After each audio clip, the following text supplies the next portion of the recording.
ପିଲାମାନେ ଆଜି ହେଉଛି ଶିଶୁ ଦିବସ। ଶୁଭ ଶିଶୁ ଦିବସ, ଶୁଭ ଦୀପାବଳି ମଧ୍ୟ।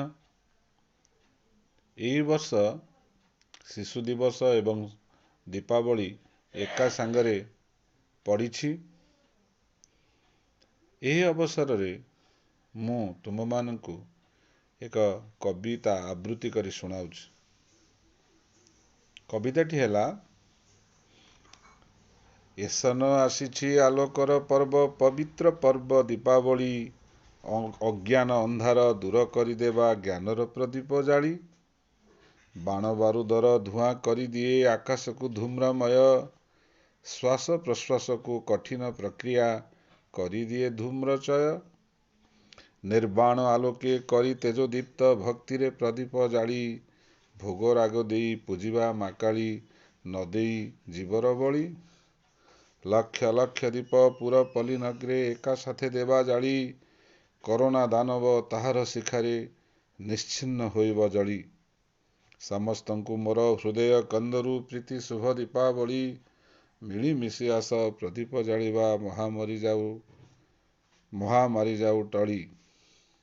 ଏ ବର୍ଷ ସାଥିରେ ନେଇ ଆସିଅଛି ତେଜୋଦୀପ୍ତ ଦୀପାବଳି। ଚାଚା ନେହେରୁଙ୍କ ଜନ୍ମ ବାର୍ଷିକୀ ପାଳିବା ଜାଳି ଦୀପାଳି।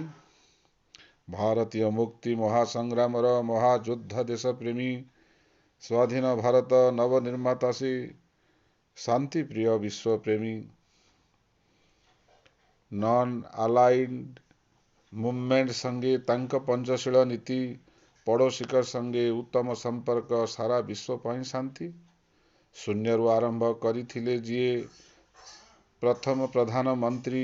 ସମାଜବାଦର ପ୍ରବକ୍ତା ସେ ଥିଲେ, ସତ୍ୟ ଅହିଂସା ତନ୍ତ୍ରୀ।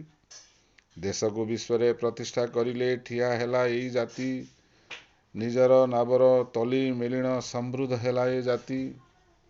ଭୁଷୁଡ଼ି ପଡ଼ିଲା ଆର୍ଥିକ ସ୍ଥିତିକୁ ମଜବୁତ କରିଥିଲେ। ସାରା ଭାରତକୁ ନିଜର କରିରେ ପ୍ରଭୃତ ପ୍ରଗତି ଦେଲେ। ଗୋଲାପ ସୁମନ ପରିକା ହୃଦୟ ଶିଶୁଙ୍କର ଅତି ପ୍ରିୟ। ନିଜ ଜନ୍ମଦିନ ଶିଶୁଙ୍କ ନାମରେ କରିଦେଲେ ଶିଶୁପ୍ରିୟ। ନଭେମ୍ବର ମାସ 14 ତାରିଖ ଶୁଭ ଲଗନରେ ଆଜି। ଶିଶୁ ଦିବସର ପବିତ୍ର ଲଗନି, ମୋ ପ୍ରୀତି ଶୁଭେଚ୍ଛା ରାଜି। ଧନ୍ୟବାଦ ପିଲାମାନେ।